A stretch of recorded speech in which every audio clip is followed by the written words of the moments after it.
Ora, sejam bem-vindos a mais um tutorial. Vamos tratar das derivadas do logaritmo e da exponencial. E já sabemos que estas duas funções são a inversa uma da outra.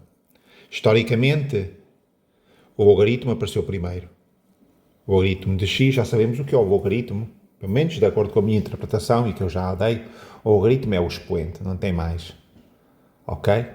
Mas pode ser definido de muitas outras maneiras e pode ser definido como a área debaixo da curva do inverso de x, ok? E a função inversa do logaritmo, portanto, é a exponencial de base e neperiana, ok? Quando o logaritmo é de base e, quando é o logaritmo natural. Ok.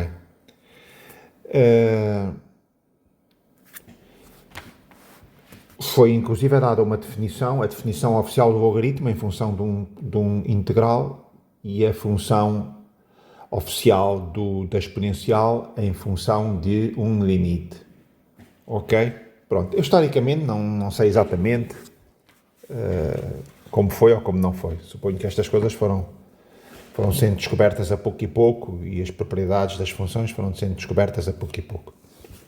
Há um exemplo que eu acho útil, costuma-se dar sobre a exponencial, que tem a ver com a taxa de juro, que tem essa analogia com a taxa de juro bancária.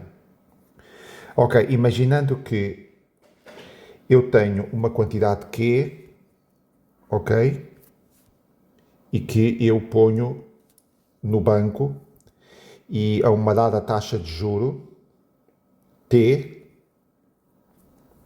então, e a taxa de juros é vencida anualmente, então ao fim de um ano eu vou ter a quantidade de Q1 mais T. Ok? Por exemplo, se a taxa de juros for 10%, ao fim de um ano eu vou ter Q multiplicado por 1.1. Ok? E se for ao fim de 2 anos, então isto equivale a cada fim de um período eu multiplico por 1 mais t, ok? Portanto, gera aqui esta potência, ok? Ora bem, agora vamos considerar que Q é igual a 1, portanto, porque eu não me interessa a quantidade inicial, já vimos que não importa, não afeta a fórmula. É apenas um fator de escala que aparece aqui multiplicado. Pronto, portanto, vou ignorar agora o Q e vamos estudar apenas o crescimento, o fator de crescimento propriamente dito. Ok? E agora, para simplificar, ainda vou fazer mais. Eu vou considerar T igual a, imagine uma taxa de juro hipotética de 100%, 100% ao ano. Portanto, 100% é 1. Ok? Ora, e agora põe-se esta pergunta. O que é melhor? Seria melhor pôr o dinheiro no banco a render a 100% ao ano, com juros vencidos ao ano, e ao fim do ano então eu tinha o crescimento 1 mais 1, tal como está aqui, 1 mais t igual a 1, ou o que será melhor? Ter uma taxa de juros de 50%, mas os juros vencidos ao semestre. Então, significa que vai haver 2 períodos ao fim do ano, para comparar com este valor aqui. Eu tenho o 1 mais, e agora a taxa de juros, vou dizer, bom, em vez de ser 100%, é 50%. 1 meio, ok? E quantos períodos tenho? 2 períodos. 2 períodos, ok? Pronto, então, e se fizerem esta conta, vão ver que compensa que os juros sejam contabilizados ao semestre, ok? Rende mais do que juros contabilizados anualmente. Enfim, para uma taxa de juros equivalente, não é? Neste caso aqui 100%. Claro que ao semestre não pode ser 100%, que isso seria ridículo. 100% ao semestre. Digamos que um equivalente a 100% anual seria 50% ao semestre, ok? Ok, e portanto, se aqui taxa de juros anual, isto dá-me 2, portanto ao fim do ano eu dobrava o meu capital, aqui, façam as contas, vai dar 2,25. 2,25. Ok? O que é melhor. Ok? Então, e agora, se continuarmos a a reduzir o número de períodos. Em vez de ser ao semestre, agora era ao mês, com uma taxa de juro, 1/12, pequenina, mas contabilizado ao mês. Dá 2,61, aproximadamente. Então agora vocês já estão a ver. Eu pergunto, então se os juros forem contabilizados continuamente? Ok? Não conheço nenhum banco que faça isso, obviamente, porque isso seria... Até daria para fazer, daria para computar, mas não. Mas, por norma, ninguém faz isso, seria muito complicado, porque se as pessoas depois podiam olhar para o seu dinheiro de 5 em 5 minutos e pretender ver o seu dinheiro a crescer de 5 em 5 minutos. Portanto, isso seria computacionalmente impensável para o banco, não é? À partida. Pronto, mas em termos teóricos, qual a expressão que aqui obteríamos? Obteríamos, o que nós estamos a perguntar-nos aqui é qual é o limite, eu vou escrever isto aqui em baixo, ok? O que nós estamos a questionar-nos é qual é o limite quando o n tende a infinito, quando o número de períodos tende a infinito, ou seja, é contínuo, de 1 mais 1 sobre n, exatamente o que fizemos aqui. Isto é uma analogia com a taxa de juros elevada a n. Pronto, e o que acontece é que isto realmente tem um limite, existe esse limite, e esse limite é o número de Neper. Ok? É exponencial. Isto é uma indeterminação, não há dúvida nenhuma, porque 1 mais um infinitésimo, 1 elevado a infinito. Se 1 fosse 1 exato, então 1 elevado a infinito, depois era 1. Por outro lado, se este infinitésimo não fosse suficientemente infinitesimal, daria aqui um 1, qualquer coisa suficientemente grande para que elevado a infinito desse infinito. Portanto, isto é uma indeterminação. Acho que é do tipo 1 elevado a infinito, salvo erro. Enfim, agora não estou certo, não me recordo. Mas pronto, o que não há dúvida nenhuma é que é uma indeterminação e cujo valor poderia dar entre 1 e infinito. Ok? O que acontece é que na prática, quando os matemáticos começaram a fazer estes cálculos, que eu fiz agora aqui 2, 2,25, 2,61, etc., começaram a ver que isto gerava uma curva e que a curva tendia para um limite e logo aí começaram a desconfiar que aqui existiria limite. Ok? E pronto, e é o facto que existe limite, que é o número de Neper. Pronto. E já tínhamos dado esta fórmula, mas aqui demos uma analogia, demos o porquê que existe esta fórmula. Porque eu tinha mostrado esta forma num outro tutorial, mas as pessoas perguntar-se-iam, mas de onde é que isto vem? As pessoas andam a inventar fórmulas. Pronto. Eu não tenho a certeza se vem daqui, da taxa de juros, mas sei que daqui é uma boa analogia que demonstra o porquê de surgir esta fórmula. Ok? Tem a ver com taxas de juros. Ou taxas de crescimento de outro tipo de fenómenos similares, não é? Não tem necessariamente a ver com a banca, mas pode ser populações de bactérias, ou que crescem continuamente, que se reproduzem continuamente, etc, etc. Sim, senhora. Então, aqui, nestes cálculos, eu considerei, para simplificar, uma taxa de juro que seria de 100%, que é este 1 aqui. E o 100% a dividir por 2, o 100% a dividir por 12 meses, etc, etc. Pronto, e aparece aqui este 1, ok? E então agora, e se for em vez de 100%, se fosse um determinado t, ok? Pronto. Então queremos calcular o limite,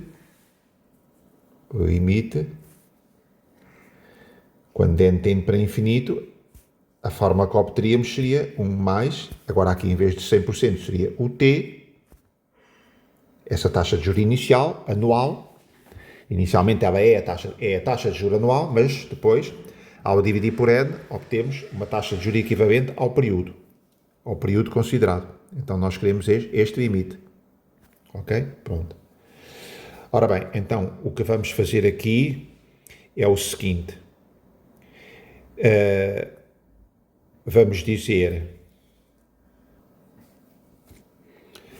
Ora bem, então aqui vamos fazer o seguinte. Uma substituição de variáveis, ok? Dizemos, seja... A mim interessa-me fazer 1 sobre u, uma nova variável, igual a t sobre n. Pronto. Interessa-me porque, neste caso, este limite fica. Limite, quando o n tende para infinito, olhando aqui nesta expressão, é igual, é o mesmo que dizer que u tende para infinito. É a mesma coisa. N tende para infinito, a fração tende para zero, portanto, o próprio u também tende para infinito. Portanto, aqui a substituição fica u tende para infinito, e fica 1 mais t sobre n é igual a 1 sobre u, 1 sobre u, e agora elevado a n. Olhando aqui à substituição, aqui é igual a n. N passa aqui para cima, portanto, n é igual a tu. Portanto, isto equivale a dizer n é igual a tu. Portanto, aqui em cima fica tu. Ok? Tu. Mas tu, eu posso pôr u, e agora tudo isto elevado a t. Pronto. Tudo isto elevado a t. Ok?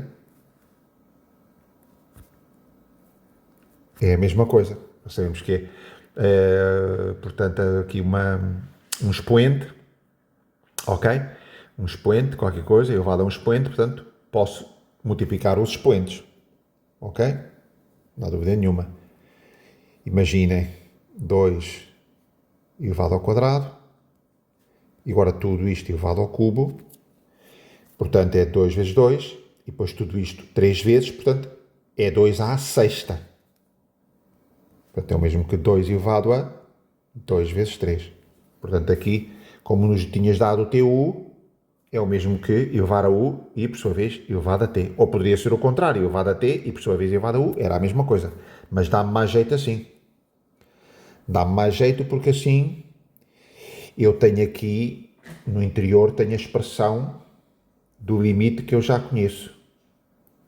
Este limite. Porque o u é uma variável muda. E é igual a este limite que eu tenho aqui. Ok? É o limite elevado a t, mas eu agora posso tirar o t para fora, ok?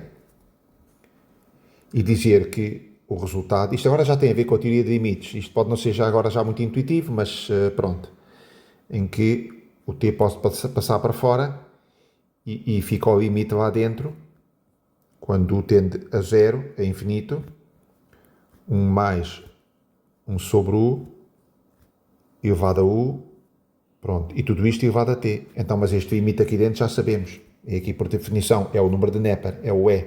E, portanto, fica E elevado a t. Sim, senhor. Pronto, isto foi só um pequeno enquadramento, porque nós vamos precisar destas formas e destes limites. Vamos precisar agora para deduzir as derivadas. Ok? Há muitas outras formas alternativas que às vezes também se vêem e também se usam. Por exemplo, aqui às vezes também se vê, nesta expressão aqui do número de Neper, elevarmos os lados a 1 sobre n. E dizer que, por exemplo, E elevado a 1 sobre n, ok? É igual ao limite,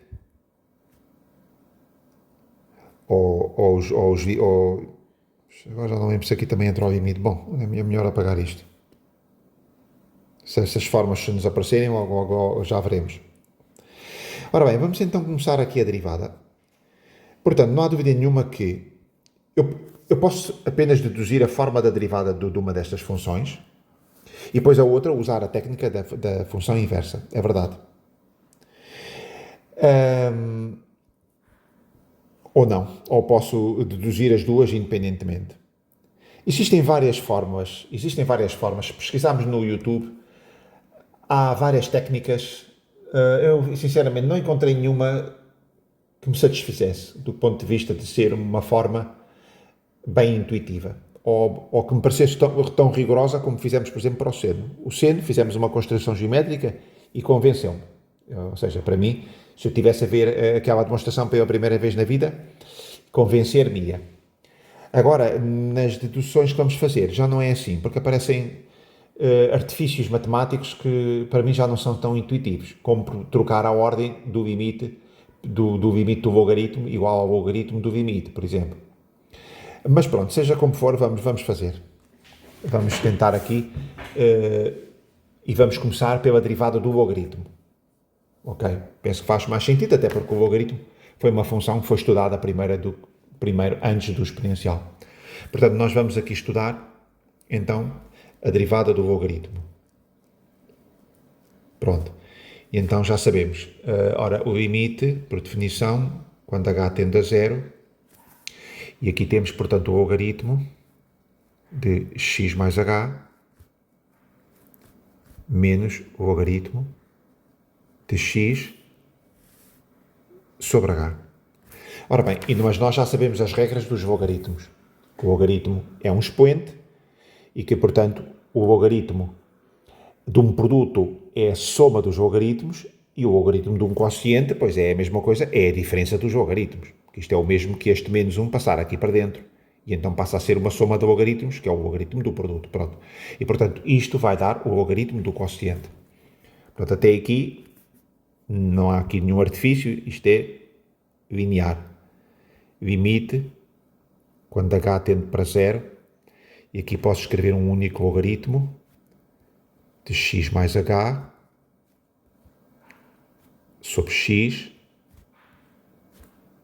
isto sobre h. Ok? Pronto. Continuo com uma indeterminação de 0 sobre 0. Aqui não, para já aparentemente não ganhei nada. O h tende a 0, x sobre x dá 1 e o logaritmo para dar 1 é 0, porque qualquer coisa, o expoente para dar 1 é 0, porque qualquer coisa elevado a 0, pois vai dar 1. Portanto, isto continuamos com uma indeterminação do tipo 0 sobre 0. Portanto, por aqui ainda não mudámos o tipo de indeterminação em relação aqui à definição original da derivada. Ok? Ora bem, o que é que vai acontecer agora? Isto fica... Aqui dentro fica 1 mais h sobre x. 1 mais h sobre x. Sim, senhor. Então posso escrever isto na forma. Limite, quando h tende a 0, aqui fica 1 sobre h, ok, que é este h que está aqui no denominador, multiplica, e aqui fica o logaritmo, e portanto 1 mais h sobre x. 1 mais h sobre x, sim, está correto. Sim, senhora. Ok. Agora vai haver uma transformação de variáveis. Ok? Uma transformação de variáveis um pouco diferente daquela que fizemos aqui. Aqui fiz uma mudança de variáveis, mas linear. Ok? Onde estava n, eu meti o tu. Ok? Agora é um bocadinho diferente. Agora vamos fazer uma mudança de variáveis onde eu vou dizer seja n igual a 1 sobre h.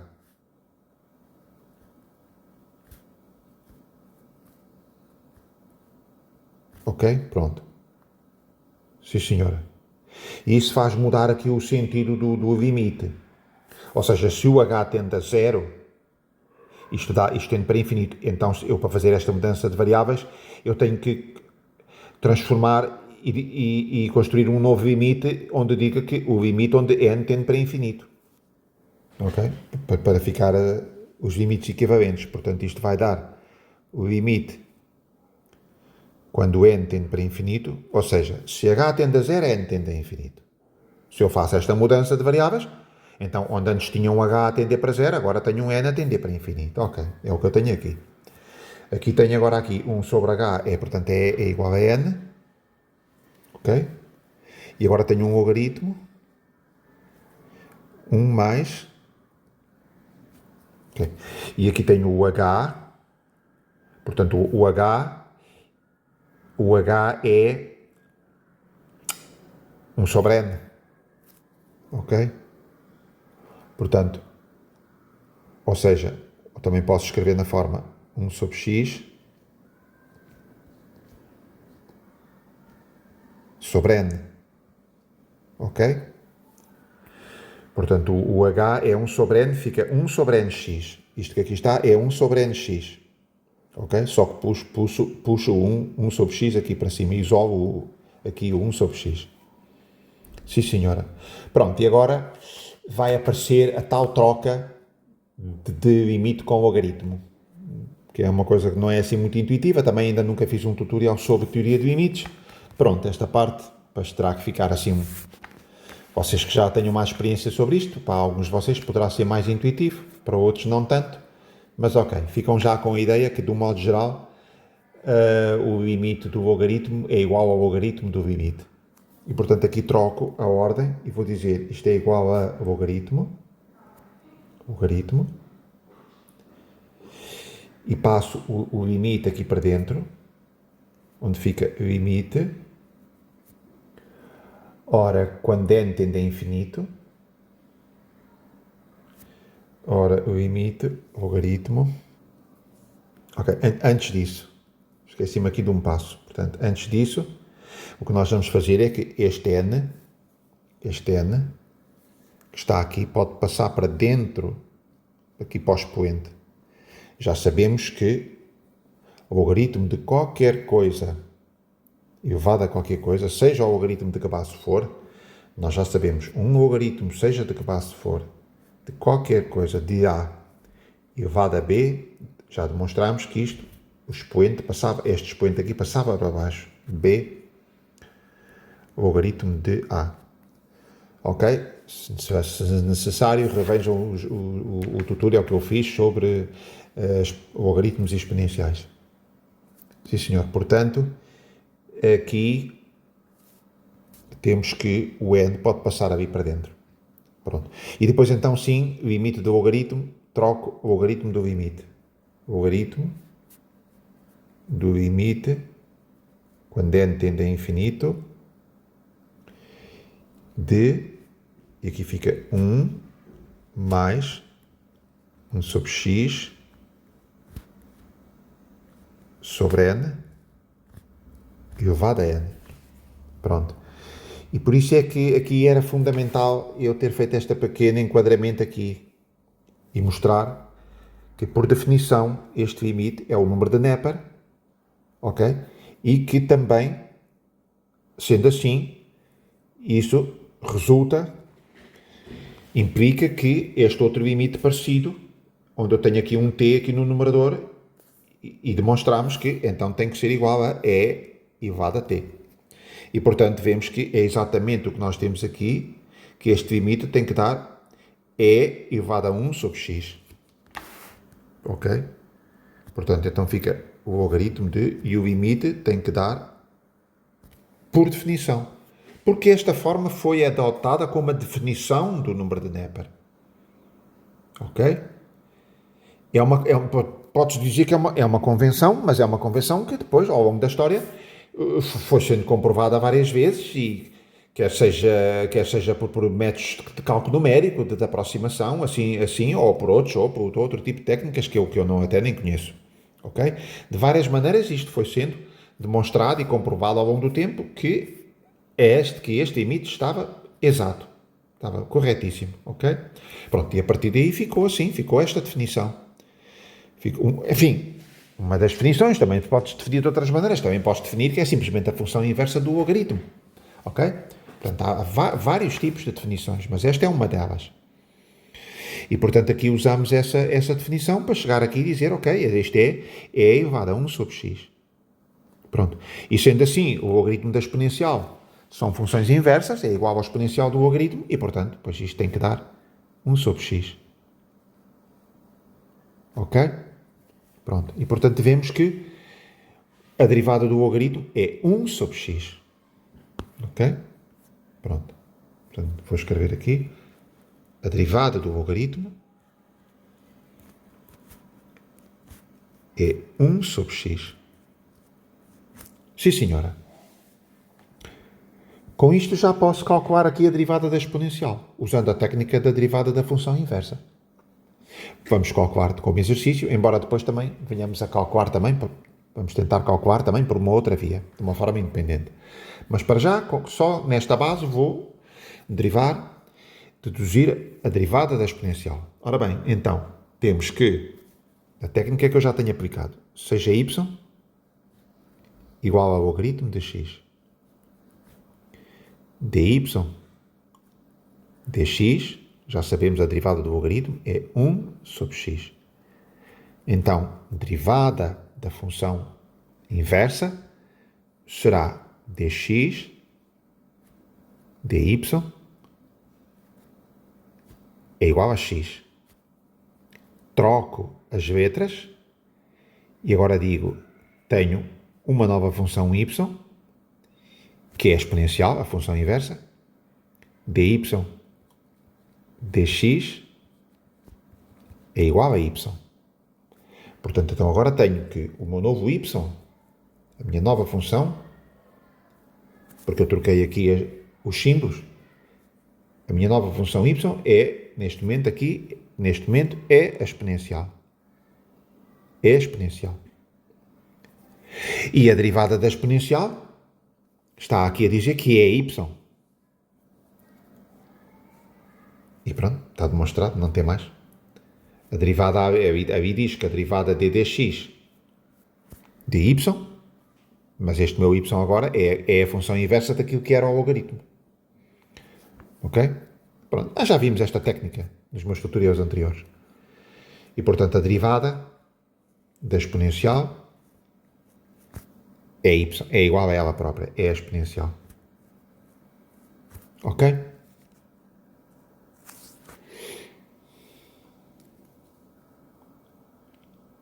Vamos usar outra técnica.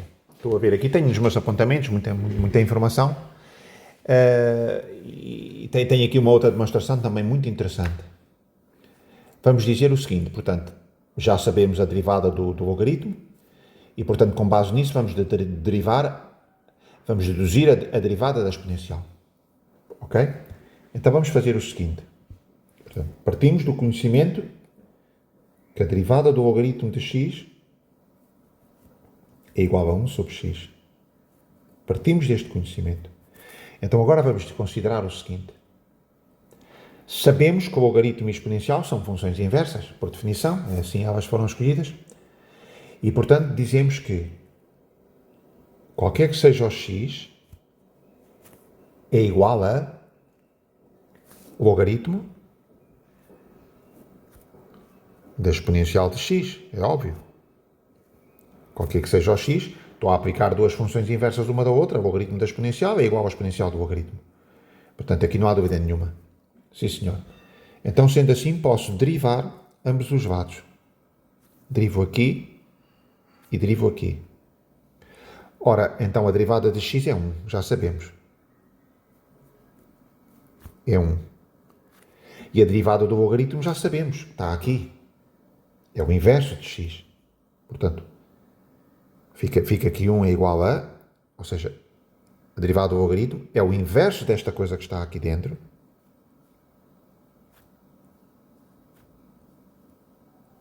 Ok? Mas é uma função composta. Eu não estou a derivar o logaritmo de x. Eu estou a derivar um logaritmo de uma coisa, que é uma função composta. Então fica o inverso dessa coisa vezes a derivada dessa coisa. Que eu ainda não sei qual é. Mas sei que pela regra da função composta, pois será qualquer coisa. Será a derivada dessa coisa, que por acaso é o que eu quero deduzir o que é. Okay? Ora, este x passa para este lado da equação, e então eu fico com esta expressão. Então eu fico que, bom, então a derivada, esta derivada da exponencial,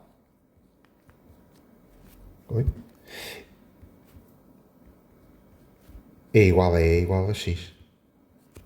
Pronto. Uma demonstração muito interessante também, que me permitiu dizer que calcular a derivada da exponencial sabendo a derivada do logaritmo. Sabendo primeiro que a derivada do logaritmo é o inverso. Pronto, uma demonstração engraçada, alternativa. Alternativa é esta técnica da derivada da função inversa. Ok?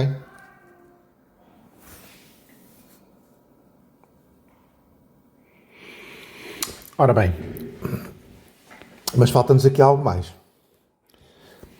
Porque deduzimos a derivada do logaritmo neperiano, mas agora falta deduzir a derivada de um logaritmo de outra base qualquer.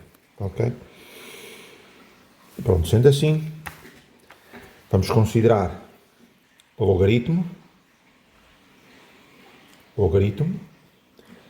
na base A de x.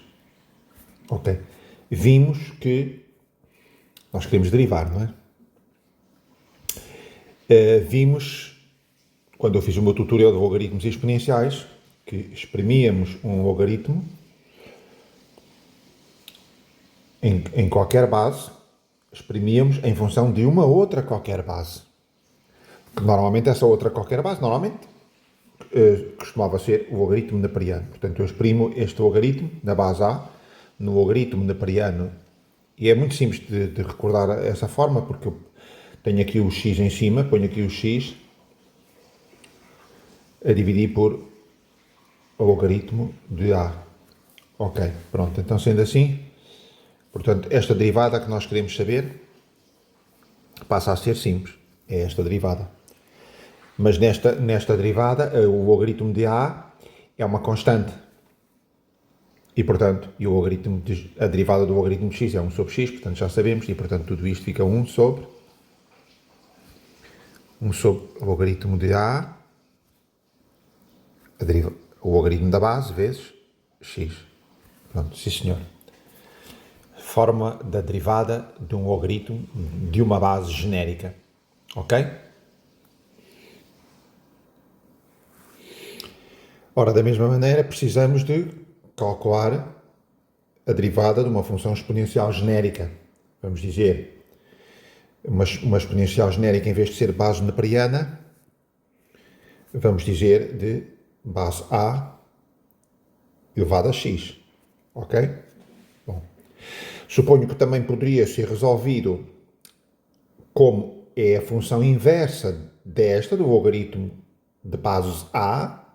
A função inversa do logaritmo de base A é a exponencial da base A. Ok? E, portanto, eu usaria a técnica da derivada da função inversa. Deixo isso para vocês como exercício. Vamos aqui aplicar uma outra técnica. Portanto, ok? Sim, senhor. Portanto, eu quero calcular esta derivada. Ok. Para isso, vamos considerar esta igualdade, que é muito útil, em que A elevado a x, qualquer que seja o A, há de ser igual à exponencial de x logaritmo de A. Okay? Isto é muito importante. Isto é é uma transformação muito importante que em muitas situações isto dá jeito. E para demonstrar isto é simples. Eu aplico um logaritmo qualquer aqui, porque isto são duas exponenciais, de base A e de base de Neper. Então preciso demonstrar que sim senhor, que isto é verdade, aplico dois logaritmos aqui a ambos os lados da equação. Pode ser o logaritmo que eu vou aqui aplicar. Ora, o logaritmo neperiano é o que me dá jeito aqui. Portanto, ao aplicar aqui o logaritmo neperiano, fico que, já sabemos, este expoente passa para fora, então fica que x, logaritmo de A, e aqui ao aplicar o logaritmo neperiano ao número de Neper, pois são funções inversas de uma da outra, anula e fica este expoente aqui, igual a x, logaritmo de A. Pronto, sim senhor, fica então provado. Fica então provado que podemos aplicar esta transformação. Esta igualdade está validada. E ela vai nos servir porque nós já sabemos derivar a função exponencial de base de Neper. E queremos é derivar de uma outra base qualquer. Sim, senhor. Então vamos derivar aqui. Então fica a derivada disto. É uma função composta. Portanto, fica a derivada da exponencial é igual a ela própria. Imaginem uma mudança de variáveis. Imaginem, seja u igual a x, o logaritmo dá. Portanto, então fica ela própria é elevado a x logaritmo de a, que por esta fórmula aqui é igual a elevado a x. Ok? Só que eu aqui não tenho exponencial e elevado a x.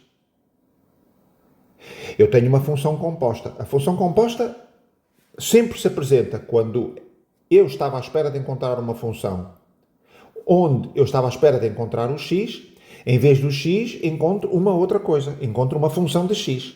Neste caso, uma função de x, que é uma constante, logaritmo de a vezes x.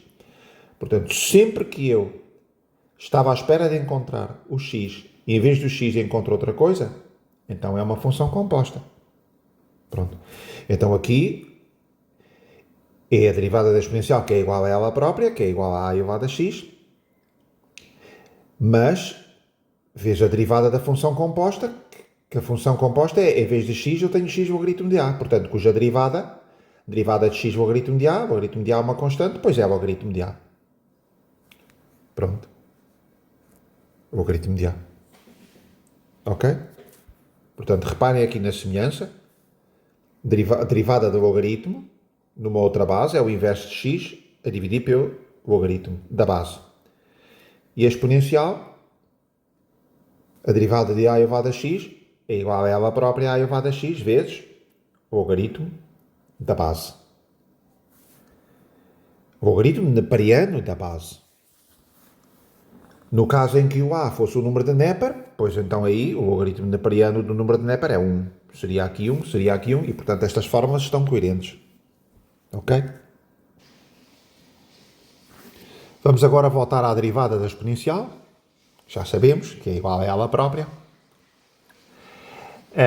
Porque deduzimos de várias maneiras, nomeadamente a partir da regra da derivada da função inversa, mas vamos tentar aqui fazer uma derivação autónoma. Ok? Sim, senhor, vamos tentar.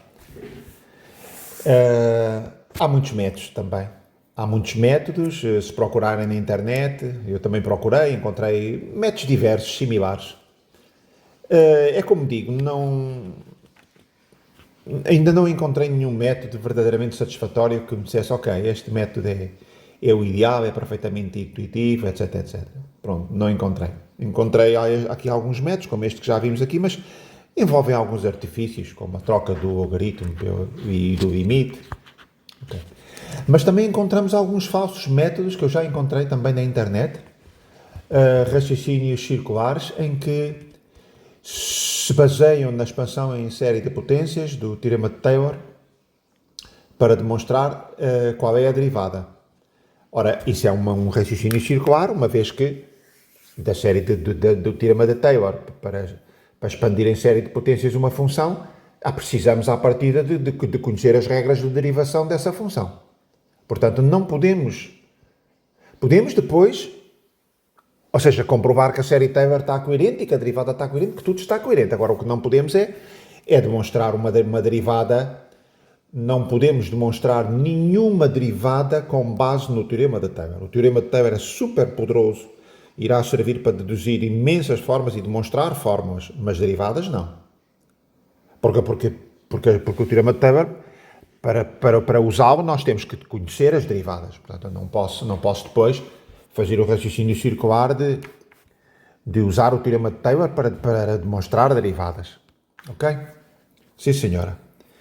Ora, então, seja então y igual à função exponencial, okay? Já se sabe, quando não se diz nada, se a função exponencial é sempre do número de Neper. O mesmo para o logaritmo. Quando não se diz nada, não se diz qual a base, pois será sempre a exponencial normal do número de Neper. Ora, portanto, temos dy dx, que pretendemos calcular. Vamos tentar então calcular aqui, a partir do zero, de forma autónoma, independentemente do logaritmo. Sim, senhora. E vamos, já sabemos, o limite, quando h tende a zero, é x mais h menos e de x sobre h. Sim, senhora. Aqui já sabemos que uma exponencial podemos desdobrar de que é um produto e elevado a x vezes e elevado a h. O e elevado a x posso pôr em evidência, limite de e elevado a x, ok? E vai ficar aqui um limite notável, que vai ficar aqui evidenciado, e elevado a h menos 1 sobre h. Pronto, este é um limite notável, tal como aquele limite que vos falei, sendo de x sobre x, também são alguns limites notáveis e bastante famosos. E este também. Já sabemos que isto vai ter que tender para 1. Porque já sabemos qual é a derivada e o que é que isto vai dar. Ora bem, em termos do limite quando h tende para 0, não há dúvida nenhuma que x é uma constante, porque aqui em x aqui já não envolve h, portanto este x eu já posso tirar para fora do limite.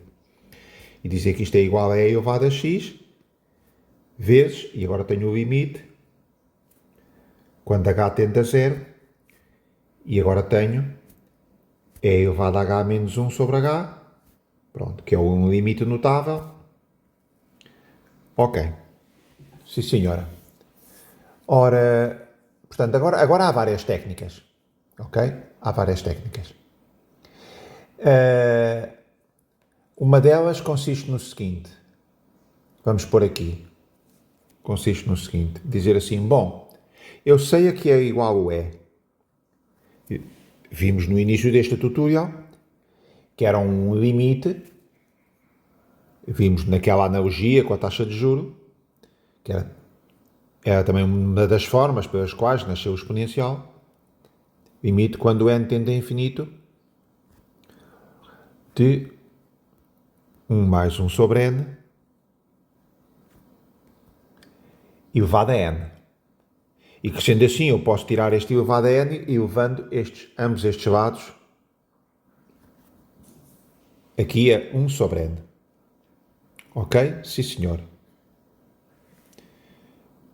Eu até acho que posso pôr aqui, ora, eu realmente não gosto muito deste método, não me parece assim tão intuitivo, mas pronto, eu tenho aqui esta demonstração, vou fazer agora esta, pronto. Há outras demonstrações, mas pronto, é como digo. Também já não precisava disto, porque eu já sei qual é a derivada, porque a deduzi pelo processo da derivada da função inversa, portanto... Mas ok.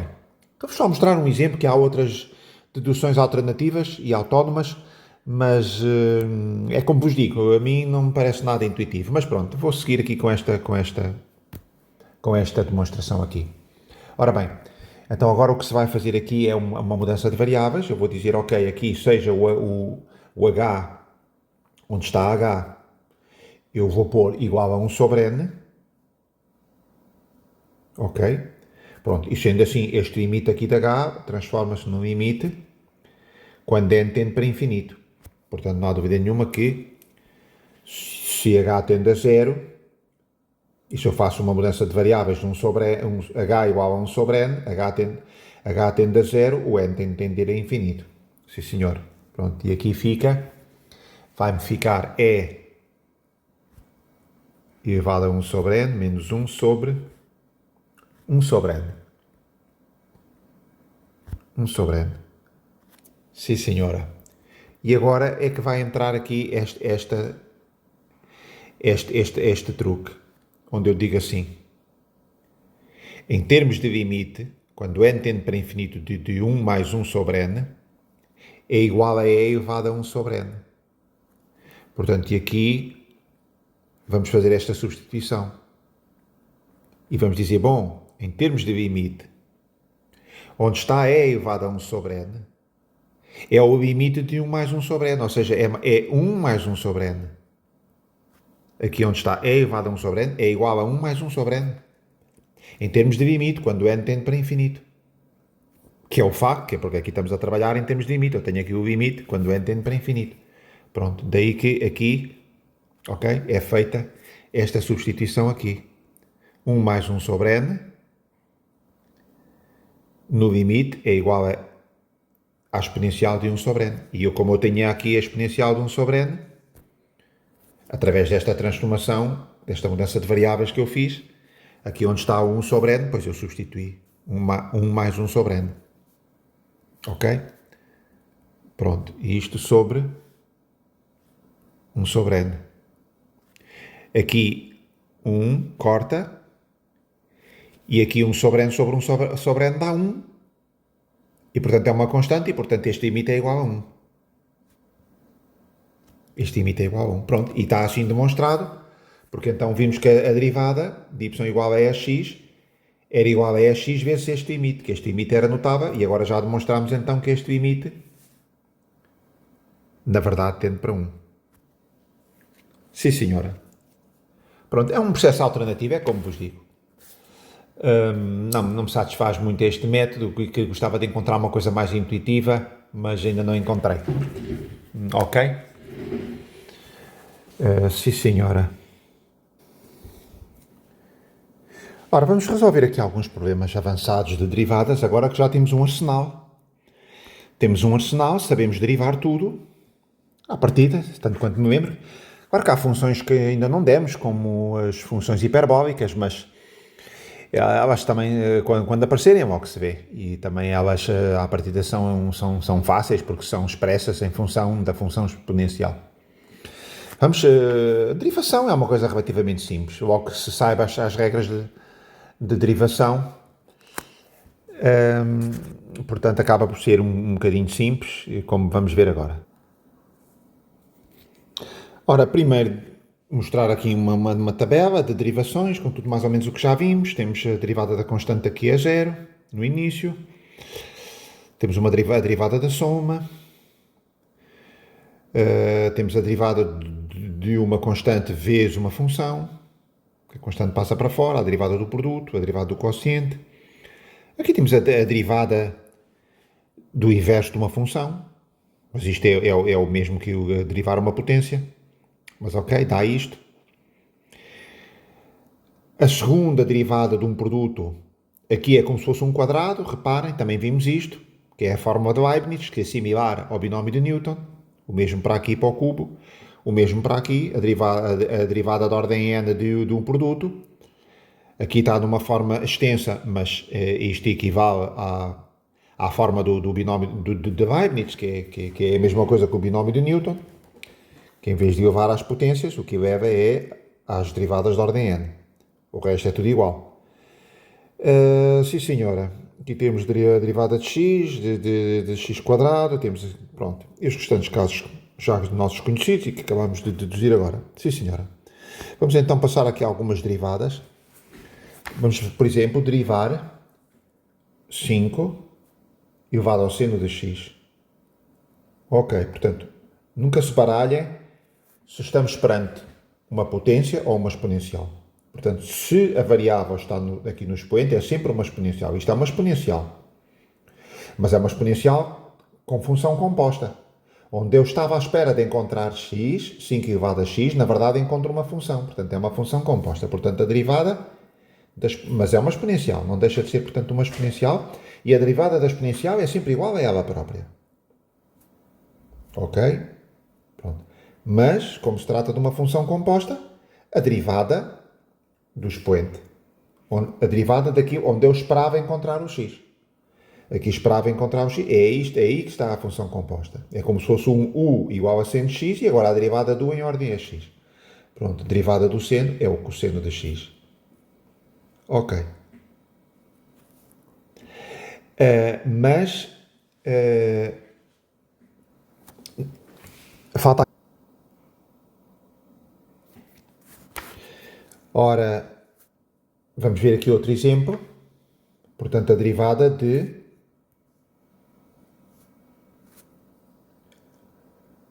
2 elevado a x sobre x.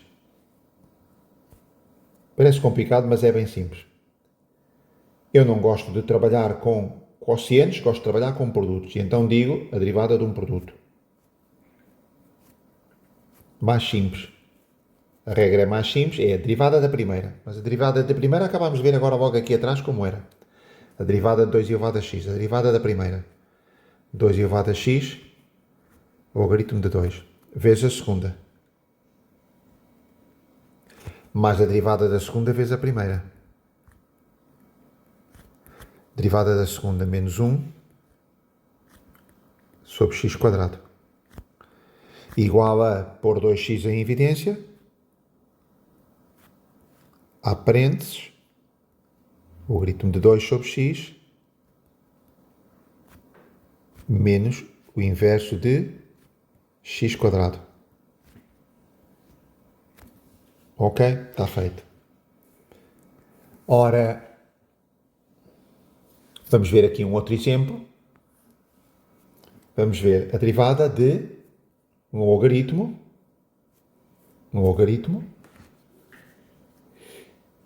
de uma raiz quadrada de x quadrado mais 3. Ok? Sim, senhora. Às vezes quando, por exemplo, aqui vai ser uma derivada da função composta. Eu tenho estado a fazer aqui derivadas de funções compostas de cabeça, mas às vezes se quisermos fazer por partes, de uma forma mais pausada, então usamos a técnica da função composta. Eu digo assim, ok, seja portanto, se este é y, eu digo, seja u igual a x2 mais 3 elevado a 1 meio, pronto. E então, caso em que nesse caso, que y, sendo assim, y é logaritmo de u.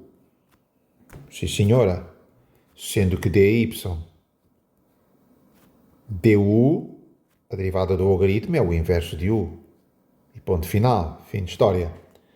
Mas eu não quero dy du. Eu quero calcular dy dx. E sendo assim, dy dx, pois será igual a dy du vezes du dx. Ok, e portanto, sendo assim, dy du já tenho, que é igual a 1 sobre u, mas u é isto que aqui está.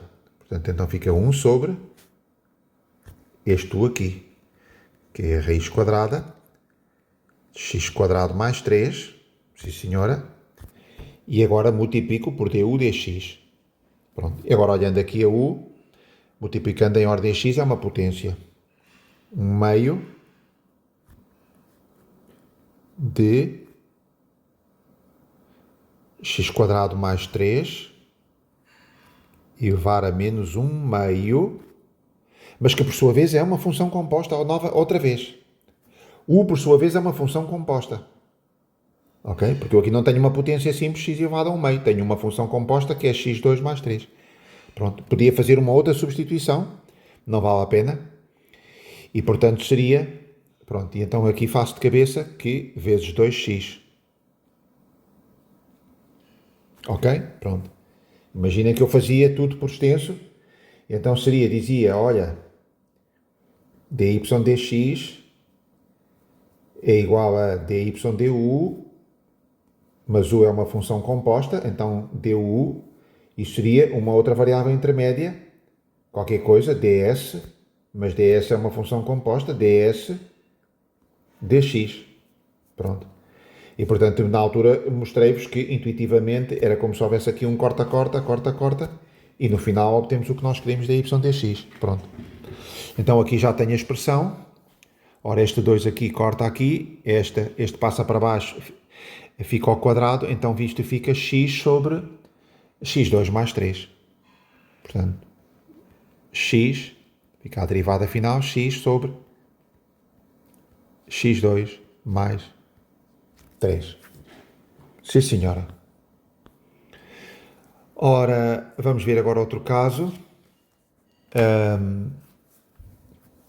Sim, senhor, vamos derivar aqui x elevado a seno de x. Este é um caso mais complicado, temos de ter aqui muito cuidado.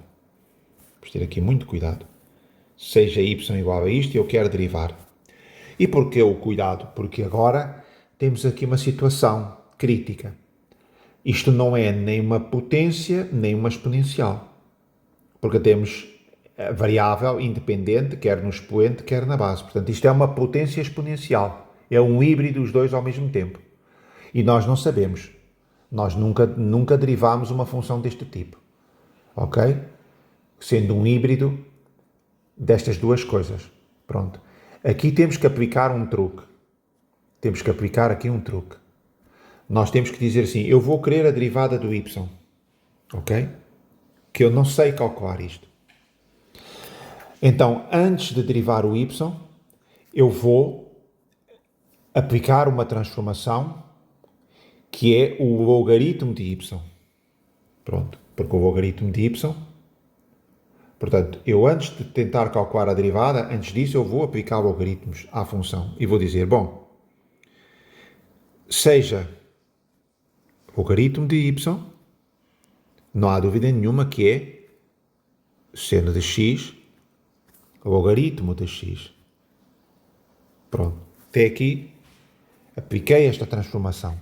E ainda não derivei nada. Ok? Ora... Ok. E agora vamos eu quero derivar dy dx. Portanto, o que eu quero, que é o meu problema original, dy dx. E agora vamos aplicar aqui uma técnica da função implícita que nós vimos. Nós vimos que quando eu tenho y igual a qualquer coisa, o y está explicitado. Ok? Mas aqui o y, que é a minha função, não está explicitada. O que está é o logaritmo de y e não o y. Portanto, isto é uma função implícita de y. Porque o y não está explicitado. Claro que eu aqui aplicava exponenciais em ambos os lados e explicitava que era o original, aqui o y estava explicitado. Só que eu não sei derivar. Eu não sei derivar enquanto função original, porque eu não sei. Eu não sei derivar a potência exponencial, que é o híbrido, mas eu vou saber derivar enquanto função implícita. Enquanto função implícita consigo derivar. E na altura, quando dei no meu outro tutorial, falei-vos que havia a técnica do diferencial. Pronto. Mas aqui, como isto é tão simples aqui, porque aqui tenho uma função implícita, mas de variáveis separadas. Tenho os y para um lado e os x para o outro. Fica mais fácil. Pronto, eu quero calcular dy dx. Pronto, eu vou derivar esta função implícita de y é a função implícita, neste caso, eu vou derivar em ordem a x. Portanto, então derivo tudo em ordem a x. Derivo deste lado da equação em ordem a x, ora um logaritmo em ordem a x, é sempre o inverso de qualquer coisa, do que está aqui do argumento, vezes, mas é uma função composta. Certo? Porque y é uma função de x. Portanto, vezes dy dx.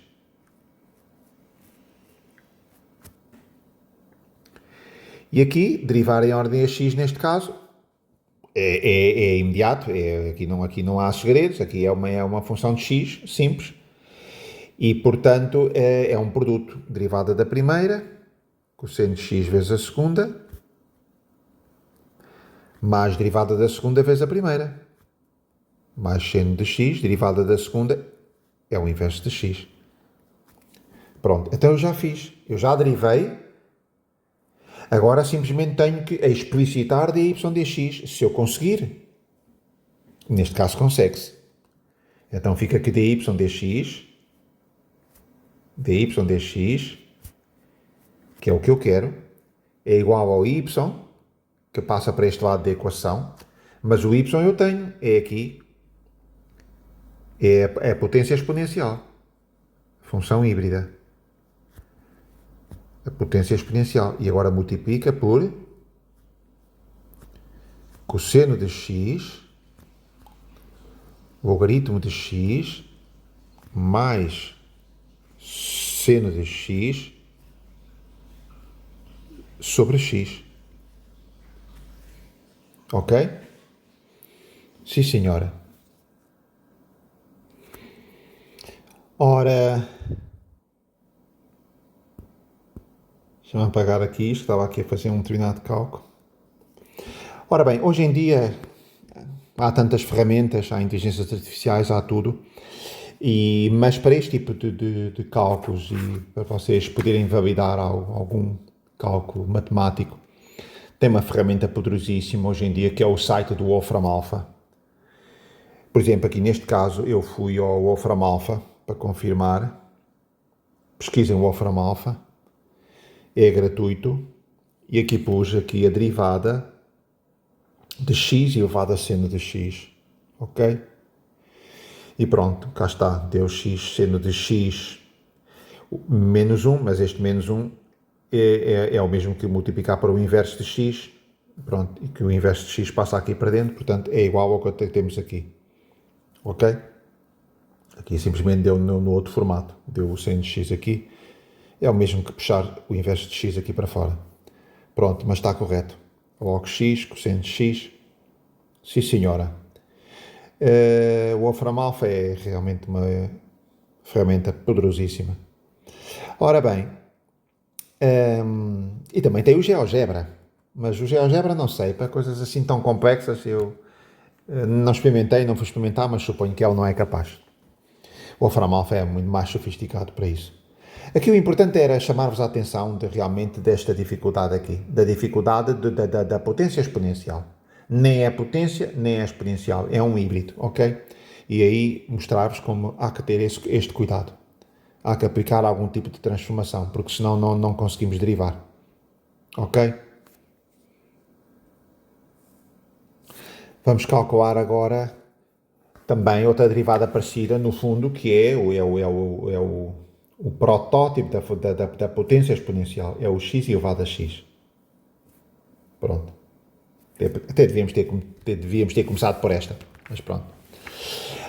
Portanto, este é o protótipo. Esta é a potência exponencial pura e dura. Ora, então, como vamos derivar, vamos aplicar a mesma técnica. Eu não sei derivar, mas então vou dizer, ok, então, seja y igual a x elevado a x, caso em que o logaritmo de y é igual a x, logaritmo de x. Pronto. E agora aplico a mesma regra. Eu vou derivar em ordem a x, aqui fica 1 sobre y dy dx, e aqui temos o produto, derivada da primeira, que é 1 vezes a segunda, mais derivada da segunda vezes a primeira. Derivada da segunda. Pronto. O y passa para este lado, e então finalmente temos que o dy dx é igual ao y, a x elevado a x, há parênteses, e aqui temos 1 mais o logaritmo de x. 1 mais o logaritmo de x. Ok. Sim, senhor.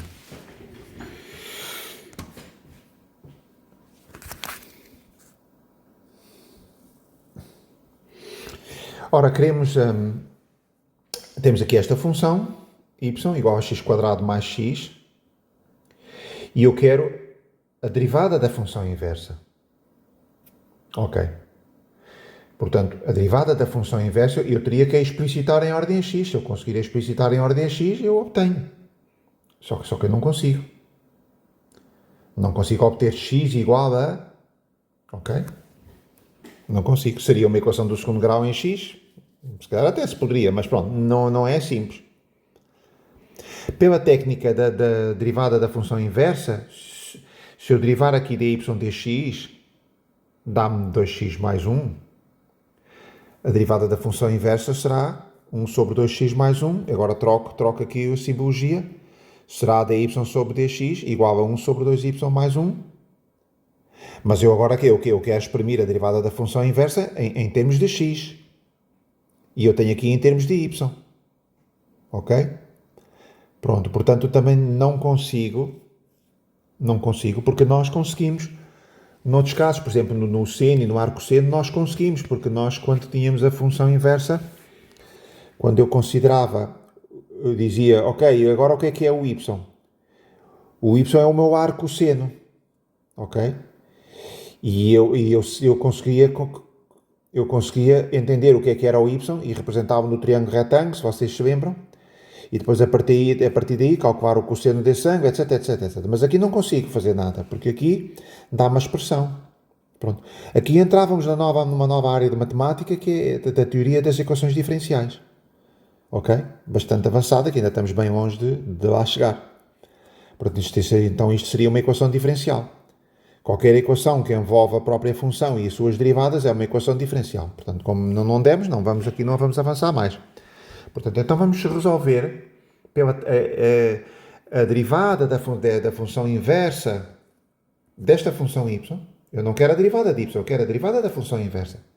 Vamos resolver pela técnica do diferencial, que já vimos. E é bom até para consolidar aqui as ideias do diferencial.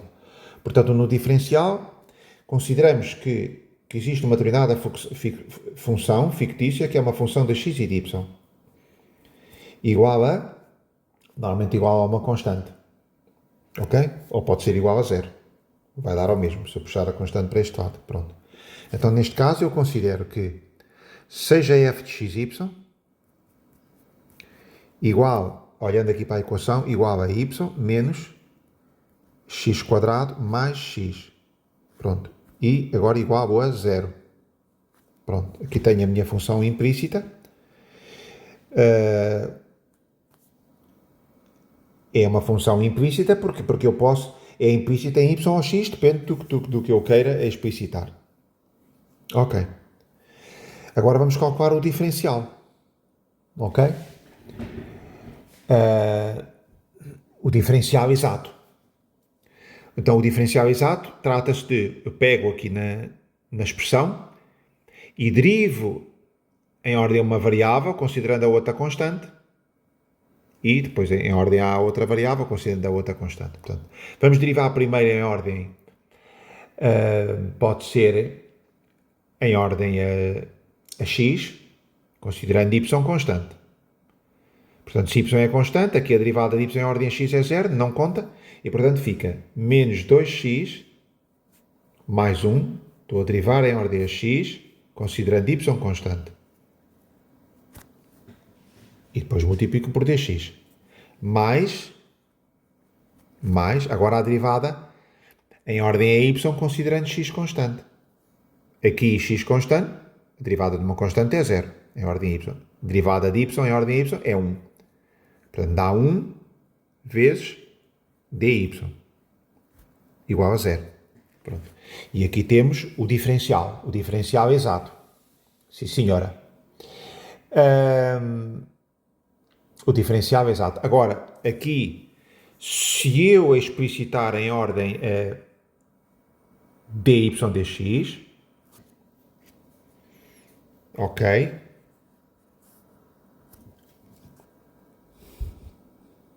Ora, enganei-me aqui, desculpem lá. Portanto, isto, quando passa tudo para este lado, y menos x quadrado menos x. Ok. Sim, senhora. Menos x. E, portanto, aqui menos 2x, agora sim. Pronto. E agora...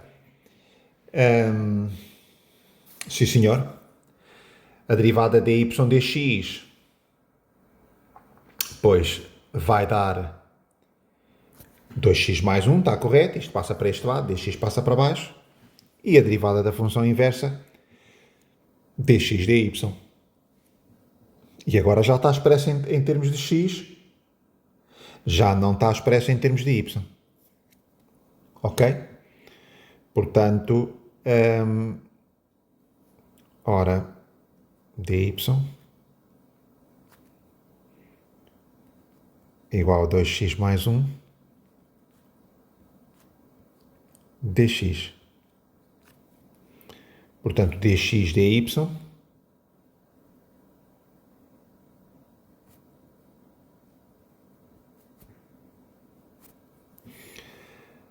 derivada da função inversa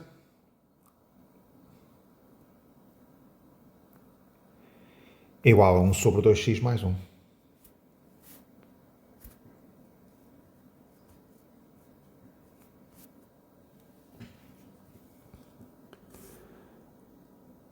Ora, eu decidi ficar por aqui. Já chega. Tentava fazer aqui uma bateria de derivadas sofisticadas, mas pronto, isto também depois faz prolongar muito o tutorial.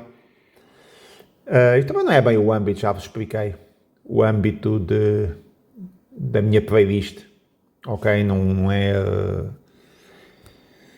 estar a trabalhar intensivamente, a construir baterias. Há outras playlists na internet que se encontra, que fazem que encontra-se com facilidade, que trabalham nessa área. Fazem maratonas de calcular centenas de derivadas. Pronto, mas não é bem o âmbito da minha playlist, portanto eu vou parar por aqui, ok? Até já me estiquei um bocado. Pronto, a ideia da minha playlist é mais sintetizar as formas fundamentais, sintetizar a teoria, tentar dar um enquadramento para a teoria, o porquê das coisas e como é que as coisas vão derivando de umas para as outras. Sim, senhor. Ficamos por aqui. Espero que tenham gostado e até uma próxima oportunidade. Obrigado.